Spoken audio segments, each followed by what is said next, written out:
There is nothing ordinary about this Sunday service at St. Teresa. For that matter, nothing at the church or in this town has been ordinary for some time.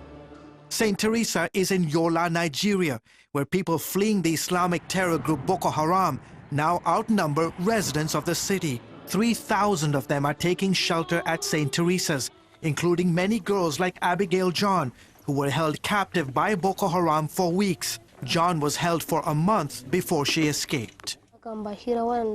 They said we would be married off as soon as we got well and that they would marry us to their members who are single. We never thought we would regain our freedom. St. Teresa houses more internally displaced people, or IDPs, than any other church in Adamawa State.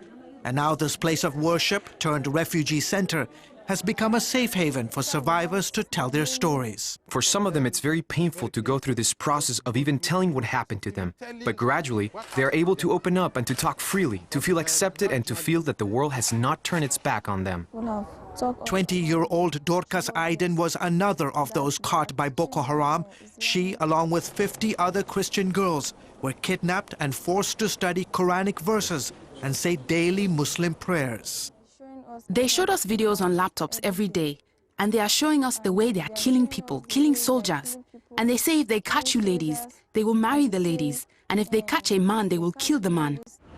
Aiden's family knows how fortunate they are to have their daughter back. I had no hope that I would get Dorcas back. That was my fear. Today, this father's prayer and that of many at the church are for the Chibok girls. A year ago next month, Boko Haram fighters kidnapped 276 girls, mostly Christian, from a school in Chibok. 57 escaped, but 219 are still being held. We cannot be a society that would move on when 219 young women that went to acquire knowledge are nowhere to be found.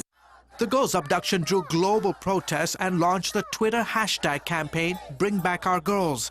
But since then, the plight of those girls has been largely forgotten. Who are we? But not for Obi Ezekweli and her group. Since the kidnapping, she and family members of the girls have met every day in this park in the capital city, Abuja, to pray and demand that the Nigerian government make bringing back the girls alive a top priority. If the world moves on without seeing that the utmost effort is made to rescue these girls, the whole world sends a wrong signal to every child in school.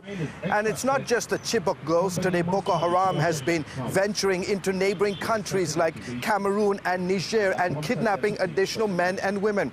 It continues to show the brazenness of this group as they attempt to turn Nigeria, Africa's most populated country, into an Islamic emirate. Now, the concern is that Boko Haram could turn the Chibok girls into suicide bombers. Weeks after they were kidnapped, Boko Haram deployed their first ever female suicide bomber. Since then, several girls, including a 7-year-old, were used in suicide attacks, killing hundreds of people. Those whom they captured who are Christians, they literally forced them to accept their teaching and get converted. And they did that. And if you failed, if you refuse to accept that, they kill you instantly. This is where it all started, Borno State in Maiduguri. John Kalma runs CBN's disaster relief operations in Nigeria. In October 2014, Boko Haram fighters overran his hometown in Mubi, less than 100 miles from Yola, kidnapping and killing scores of Christians. They wanted to wipe out and cleanse the whole society so that Islam will be the only religion that will be dominant. The terror group promptly raised their black Islamic flag and renamed his town City of Islam. Several Christian girls were kidnapped and sold into sexual slavery. And it didn't stop there. They made sure they burned down every single church in the whole town. Mubi has since been retaken by Nigerian forces and residents are slowly returning. CBN News obtained these exclusive pictures showing Christians worshipping in their destroyed churches. To be a Christian in the Northeast is very dangerous. You are just risking your life. But the Christian brethren there, they are strong in their faith. They still hold on to Jesus Christ. Nigeria and 4 neighboring countries have launched a military offensive across the Northeast to recapture territory held by Boko Haram.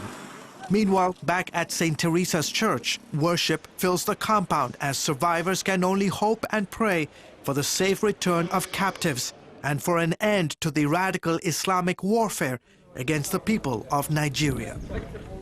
George Thomas, CBN News, Abuja, Nigeria.